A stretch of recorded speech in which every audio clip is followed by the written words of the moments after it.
see, firstly, the way ground realities are going on, I think I'm very clear. Pakistan is not looking for any de-escalation because, see, we have to understand their top leadership, character like Munir. And I totally agree with the ambassador also. He is not looking for any de-escalation. He will rather continue to escalate. And obviously, he is looking for Indian responses. Now, if Indian responses are equally guarded and it's proportionate and non-escalatory, which we are stating, I think then he will get an impression that I can keep doing. I think now the responses, perhaps it should be left to the troops on ground or to the commanders on ground. Now, it perhaps needs to be disproportionate. See, after all, what is the way to tell Munir? Tell Munir as to what India means, because if see, offense is the best form of defense, and therefore now we have to be more aggressive. We cannot be totally guarded, that saying that proportionate and all these media briefings or those press briefings. That's fine for the international community. I think now the responses or the statement should be fine for the international community, but they should state that the on-ground situation being monitored by the armed forces and they will take appropriate decisions. So this leaves a lot of vagueness and flexibility to the armed forces. But I don't think Munir is looking for any de-escalation. He will continue the way he is, and Indian armed forces under the leadership of Prime Minister, we need to be more bold, more aggressive, because if we keep making these statements, we will be guarded and proportionate. These are not our statements. These are the ones which are being released by the press release. I think then the civilians in India will also start feeling why we are being हमें ठोक रहे हैं और हम कुछ नहीं कर रहे हैं. Yes, we are doing, but now it has to be disproportionate. I'm using the word disproportionate so that it hits them hard from all directions, and things are to our advantage today. Let's not forget that Pakistan Western Front is also bleeding. Balochistan Liberation Army, you have seen the attack, they killed 12 soldiers, and the TTP and Afghan Taliban, they will get more emboldened if we do disproportionate attack. But everything, if it is measured, I think then things may not fold the way it is. And what is their staying capability? See, Pakistan's staying capability, yes, they are not good in terms of numbers, in terms of equipment holding, in terms of fuel, aviation supply. So they may not last long. But now for these few days, we have to be striking them so hard. Because I was thinking yesterday, the way they targeted 15 our cities, or rather it was airfield, the military bases, we intercepted all their missiles, oblique drones, and shot them down. So I was under the impression that they would not do anything else because they got the message. But here it is today evening, and it's not even midnight. It was just, I think, around 8 o'clock, 9 o'clock, or rather 8. They have gone on quite an onslaught in so many of the areas of northern areas, including southern Jaisalmer and Jalandhar and all. So they are not going to sit back. I am very clear. They will continue, Vishnu, and therefore our strategy should also be very clear. No, now we should not give any escape route to them. A convict or this kind of a personality does not look for a escape route or anything. Now we have to go full throttle the way Israel has done with Hamas. And I think I see a lot of Hamas footprints here. This Pahalgam attack has happened exactly the way our tourists were there. On the tourists, there also it was on the celebrations, and the Hamas guy was here and in February, and I think he has directed all this, and therefore they are also resorting to all these rockets and missiles and everything, and thinking India perhaps they are thinking, because we are a nation, huge nation, doing very well. So they are thinking that India will bow down. No way. We have to this time make Pakistan bow down. And also we have to keep one thing in mind. The situation in Bangladesh and the recent visits of the Pak DGISI, I think that front also, I hope we have to be a little cautious, because people can do something from there, the jihadis. So we have to be, I would use the word disproportionate response. Offense is the best defense. And I think the government of India or the Indian Armed Forces perhaps would also go along with this philosophy. The MEA can keep giving any statement for the consumption of the world, but I think on ground we will be doing much more, and I feel all fronts will be activated, including the naval front. Vishnu. All right. All fronts will be activated at this stage. In other news which is coming in, we've got a statement from Twitter. And Twitter becomes important at this juncture, given the concerns which we have for fake news, information which is meant to, give a wrong message for people across India. So X has received executive orders from the Indian government requiring Twitter X to block over 8,000 accounts in India, subject to potential penalties, including significant fines and imprisonment of the company's local employees. The orders include demands to block access in India to accounts belonging to international news organizations and prominent X-users. So, to comply with the orders, we will withhold the specified accounts in India alone. We have begun that process. However, we disagree with the Indian government's demands. So this can be another controversy for another day. The fact is that they have to do this right now because of national security grounds, etc., etc.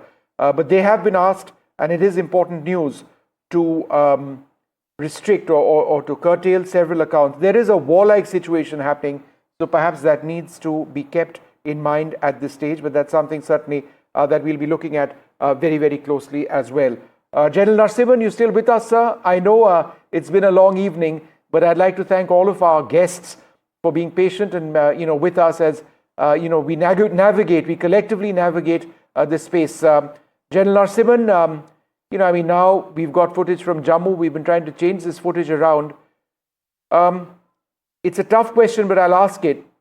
When potentially does India or Pakistan get into a situation where ground forces may be involved, where armor may be involved?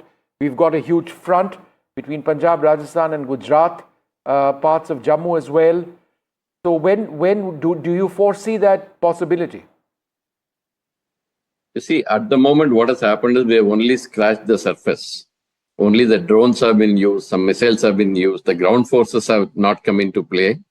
The Air Force has not come into play in full. So what I was listening to my friend Sanjay Meston, the thing is that we have just scratched the surface of the whole thing. We need to be prepared. I'm sure all of us are prepared to face whatever we need to do.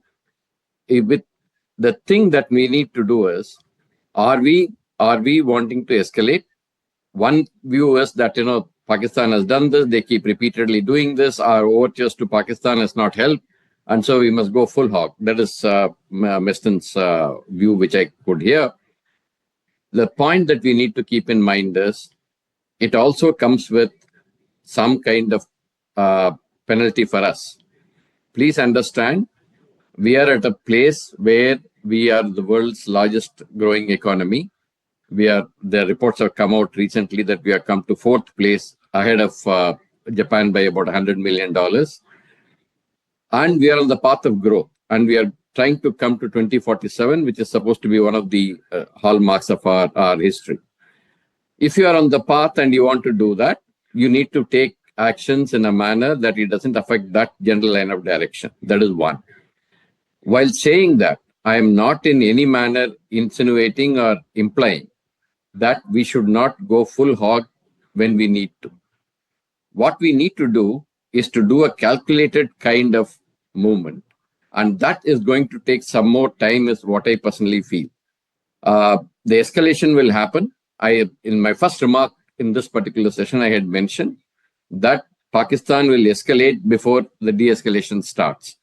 On that, I think I am with Mr.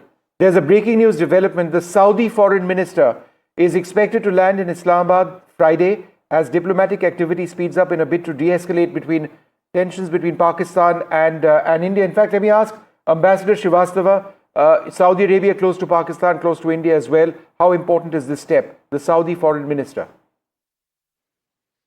Saudi Arabia is one of the main donors for Pakistan.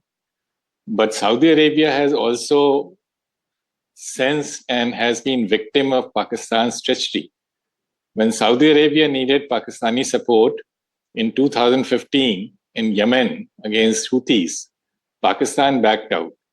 So they know that Pakistan plays it both ways. The visit is important, but I don't think that at this stage, this is going to make any difference to General Asim's calculus. He wants a win before he calls it off. And to And from our point of view, we need escalation dominance. To use a military term, I think my military colleagues will understand it better, but I want to distinguish it from, disproportionate response. That is something we must avoid at all costs. I agree with General Narasimhan that we have a long long-term objective of India's growth. We have made our point that India can give a befitting reply, which we have given. Now we need to control the situation, and we have to be prepared for some more escalation from Pakistani side. And I want to make one more point. You raised a very interesting question about Pakistan's internal dynamics. It will go beyond the border areas. Every lost war in Pakistan has led to a change in regime. 65 war saw Ayub Khan's demise. There was a time gap, but it was not simply Ayub Khan's demise. The East Pakistan broke away. 71 war led to the demise of Yahya regime. This time, it's basically Asim Munir running the show. Shahbaz Sharif is simply, he's simply a face. So there will be consequences within the army and within the ruling Punjabi elite. So we must focus on Punjab and make sure that Pakistan army learns a lesson so that it doesn't repeat this adventure. I'll make two related points. One of the weakest point of Pakistan is Karachi. Karachi port, Pakistan's tax structure, direct taxes, nobody pays. So 70% of Pakistan's revenue comes from customs duty. And that is where Karachi port comes in. I have served in Karachi. I was in Indian consulate in Karachi in early 90s. And a very difficult time, I went through 2 gun attacks. I'm the only officer of the Foreign Service on which ISI pulled out guns. So Karachi port is something which, if we take care of it, it will deliver a big blow to Pakistan. The last point I want to make, and I think this is the most important thing, you look at the previous wars, and right now I'm not calling it a war situation. It's a kinetic action. It has escalated a bit, but neither side has declared it a war.